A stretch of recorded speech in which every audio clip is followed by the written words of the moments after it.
Hello, Mark. I'm Adam. My number is S034108, and my level is Junior. Today I will read. Kelly, can you really tell if a kid is lying? Post May 2016, rated informative, fascinating for you. Hi, let me ask the audience a question. Did you ever lie as a child? If you did, could you please raise your hand? Whoa, this is the most honest group of people I've ever met. So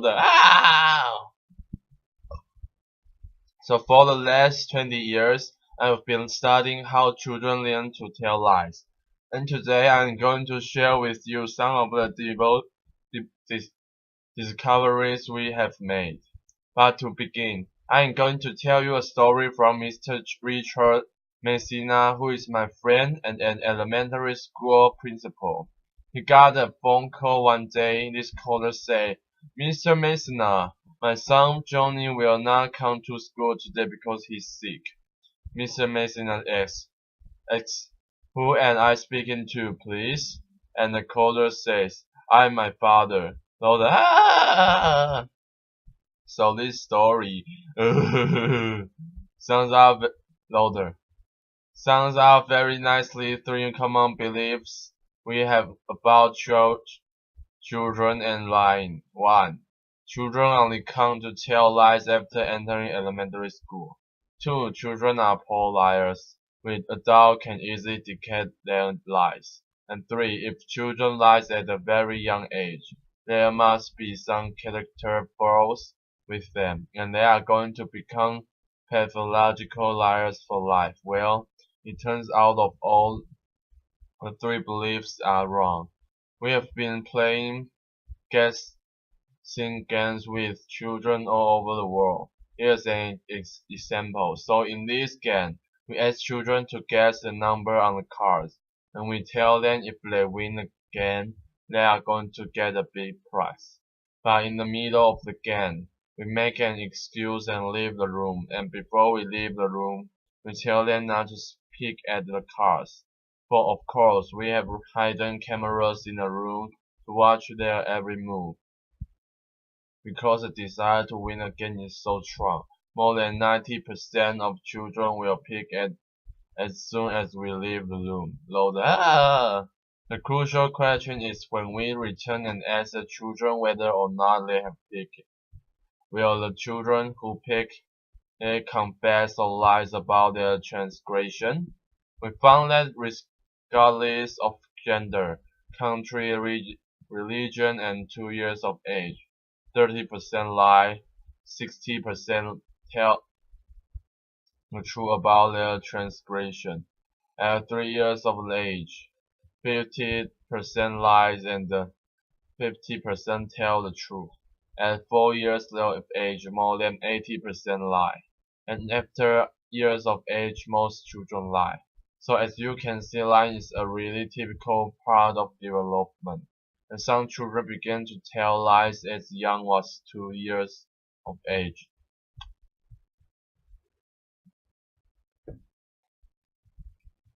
So now let's take a closer look at the younger children. Why do some but all young children lie? In cooking, you need cooked ingredients to cook good food, and good lying requires two key ingredients. The first key ingredient is theory of mind or the mind reading ability.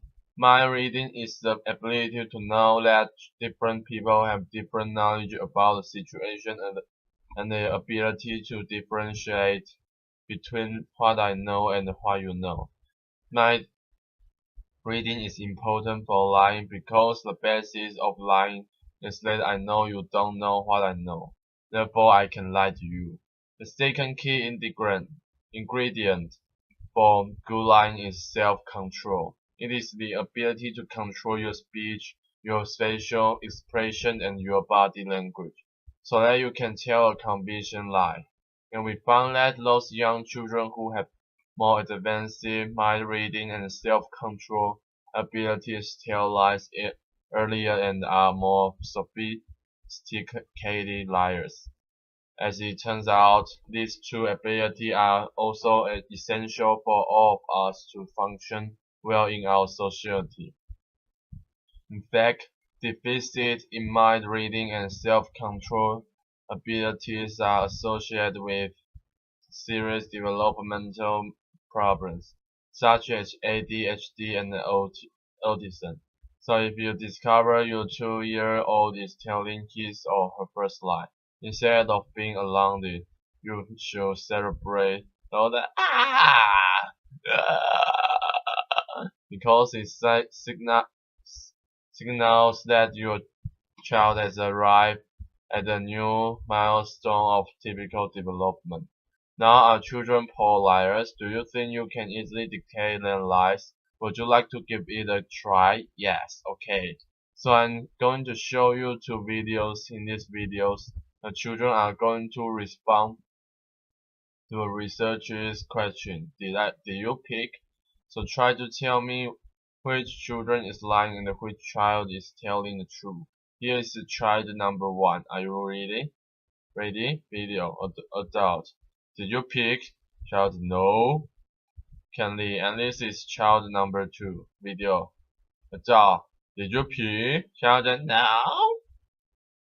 Hello. So, okay, if you think child number 1 is lying, please raise your hand. And if you think child number 2 is lying, please raise your hand. Okay, as a matter of fact, child number 1 is telling the truth. Child number 2 is lying. Looks like many of you are terrible detector of children's lies. So now we have played similar kinds of great games with many adults from the walks of life, and we show them many videos. In half of the videos, the children lie. In the other half of the videos, the children tell the truth. And let's find out how these adults perform, because there are as many liars as truth tellers. If you guess randomly, there's a 50% chance you are going to get it true. So if your accuracy is around 50%, it means you are a terrible detector of children's lies. So let's start with undergrads and low school students who typically have limited experience with children. Now, they cannot detect children's lies. Their performance is a wrong chance. Now, how about social workers and the child protection lawyer who work with children on a daily basis? Can they detect children's lies? No, they can't. Yeah. What about judges, customs officers, and police officers who deal with liars on a daily basis? Can they detect children's lies? No, they can't. What about parents? Can parents detect other children's lies? No, they cannot. What about can parents detect their own children's lies? No, they cannot. Louder. Applause. So now you may ask why children's lies are so difficult to detect. Let us illustrate this with my own son, Nathan. This is his facial expression when he lies. So when children lie, their facial expression is typically neutral. However, behind this neutral expression, the child is actually experiencing a lot of emotions, such as fear, guilt, shame, and maybe a little bit of liar's delight. So the ha ha ha ha ha ha ha ha. Unfortunately, such emotions are either fleeting or hidden. Therefore, it's mostly invisible to us. So in the last 5 years, we have been trying to figure out a way to reveal these hidden emotions. Then we made a discovery. We know that underneath our facial skin, there is a rich network of blood vessels.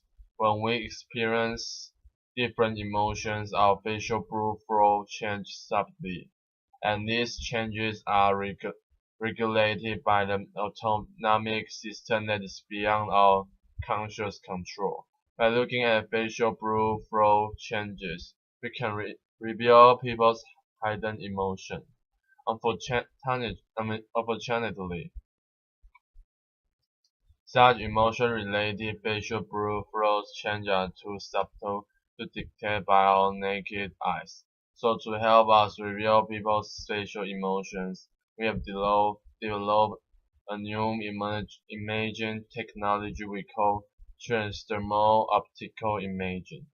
To do so, we use a regular video camera to record people when they experience various hidden emotions, and then using our image processing technology, we can extract transdermal images of facial blue flow changes.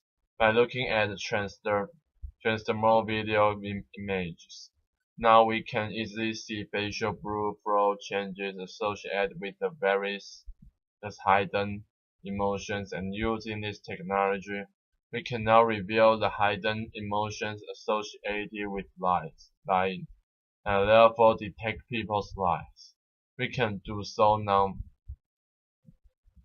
non-invasively, remotely, inexpensively, with an accuracy at about 85%, which is far better than chance level. And in addition, we discover a pinocchio effect.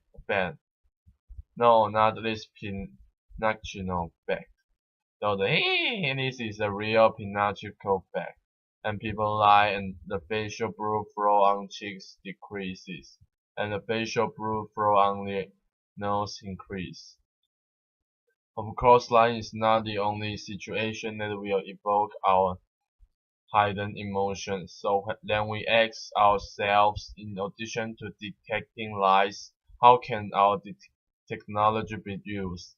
One application is in education. For example, using this technology, we can help this mathematics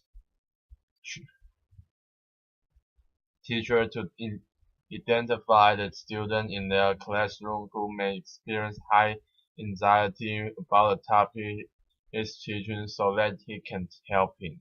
And also we can use this in health care. For example, every day I Skype my parents who live thousands of miles away, and using this technology, I can not only find out what's going on in their lives, but also simultaneously monitor their heart rate, their stress level, their mood, and whether or not they are experiencing pain.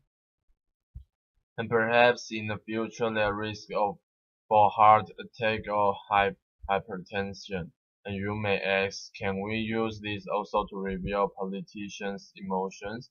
Oh, for example, during a debate, well, this answer is yes. Using TV footage, we could detect the politicians' heart rate, mood, and stress, and perhaps in the future, whether or not they are lying to us. We can also use this in marketing research, for example, to find out whether or not people like certain consumer products. We can even use it in dating. So for example, if your red date is smiling at you, this technology can help you to determine whether she actually likes you or she is trying to be nice to you. And in this case, he is just trying to be nice with you. So transdermal optical imaging technology is a very early stage of development. Many new applications will come about that we don't know today. However, one thing I know for sure is that flying will never be the same again. Thank you very much. Applause. I'm Adam, my number is S0341008, and my level is Junior. And thank you for your listening, and see you next time.